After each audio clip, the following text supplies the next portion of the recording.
একটা ছোট গল্প শেয়ার করি। শীতের রাত, এক যথেষ্ট বিত্তশালী ব্যবসায়ী তিনি বাড়ি ফিরছিলেন। তো গাড়িটা তখনও বাড়ির ভেতর ঢোকেনি। হঠাৎ তিনি নোটিস করলেন যে তার বাড়ির ঠিক উল্টো দিকের ফুটপাতে এক ভিখারি, সে বসে রয়েছে। সেরকম খুব একটা চাদর টাদর আছে এমন কিছু নয়, কিন্তু বেশ শীতে কাঁপছে সে বুঝতে পারল।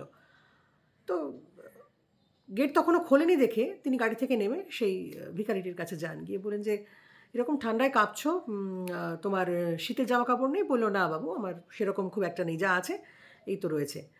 তো বললো ঠিক আছে, আমি একটা কাজ করি, আমি ভেতরে গিয়ে পাঠিয়ে দিচ্ছি, ব্রাদার আমি নিজেই নিয়ে আসি তোমার জন্য। তো এই বলে উনি ঢুকে গেলেন ভেতরে। ভালো কথা। বাড়িতে যাওয়ার পর যা হয়, ফ্যামিলির সঙ্গে কথা বলছেন, বিজনেস কল এসছে সেগুলো অ্যাটেন্ড করেছেন, খেয়েছেন, শুয়ে পড়েছেন, আর মনেও নেই। তো যখন ঘুম ভাঙলো প্রায় ভোর রাতের দিকে, হঠাৎ তিনি খেয়াল করলেন যে আরে, একটা প্রমিস করেছিলাম আমি বাড়ির উল্টো দিকের এক ভিখারিকে যে আমি কিছু কম্বল, কিছু শীতের জামা কাপড় দিয়ে আসবো, একদম ভুলে গেছি, বেমালুম ভুলে গেলাম, হে। তো উঠেছেন উনি, কিছু এরকম শীতের জামা কাপড় নিয়ে তিনি বেরিয়েছেন। তো গিয়ে দেখছেন যে ভিখারিটা মরে পড়ে রয়েছে। এবার যেখানে পড়ে রয়েছে সেখানে ধুলোর মধ্যে তিনি দেখলেন যে কিছু লেখা রয়েছে।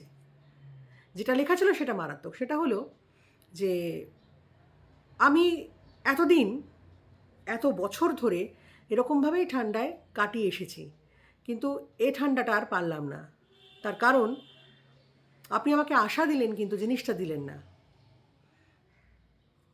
এই মোরাল অফ দ্য স্টোরি কি? বিষয়টা হচ্ছে, যদি দেওয়ার ক্ষমতা না থাকে এমন কথা দেবেন না, যে কাজটা আপনি করতে পারবেন না সেই রকম প্রমিস কাউকে করবেন না, নাম্বার 1। আর নাম্বার 2,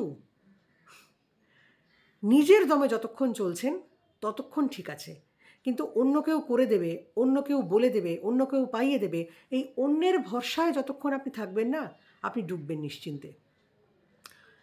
নিজের উপর ভরসাটা রাখুন। এই যে একটা কথা বলে না, সেলফ বিলিভ, সেলফ লাভ, নিজেকে বিশ্বাস করুন, নিজেকে ভালোবাসুন, কেন বলা হয়? নিজের উপর ভরসা করুন, নিজেকে বিশ্বাস করুন, সেলফ বিলিভ। এই কথাগুলো এত এত গুরুত্বপূর্ণ হয়ে উঠেছে কেন? এটার জন্যই যে অন্যের উপর ভরসা করাটা বন্ধ করুন।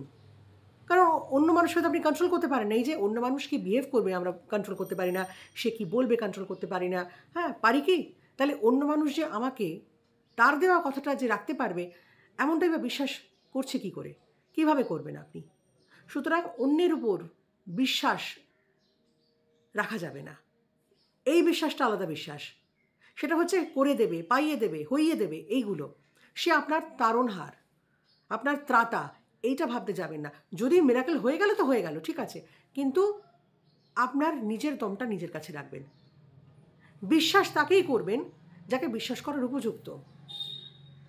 আবার বিশ্বাসের মধ্যে একটা গল্প রয়েছে, সে প্রসঙ্গে আবার পরে বলবো।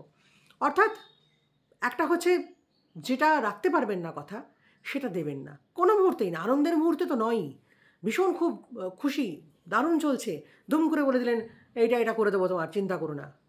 পরে বললেন যে আরে কী বলে ফেললাম, এ তো সম্ভব নয়। দাদা ঠিক আছে, ভুলে যাব, ভুলে গেছে, বাদ দে, ও কথাকে রাখে।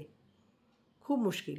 যার কথার দাম নেই তার মানুষটারই কোনো দাম থাকে না। সুতরাং প্রমিস করার আগে বি কেয়ারফুল। করবেন না, কথা দেবেন না, দরকার কী আছে? কমিট করার দরকার নেই, তো কমিটমেন্টের কোনো প্রয়োজন নেই।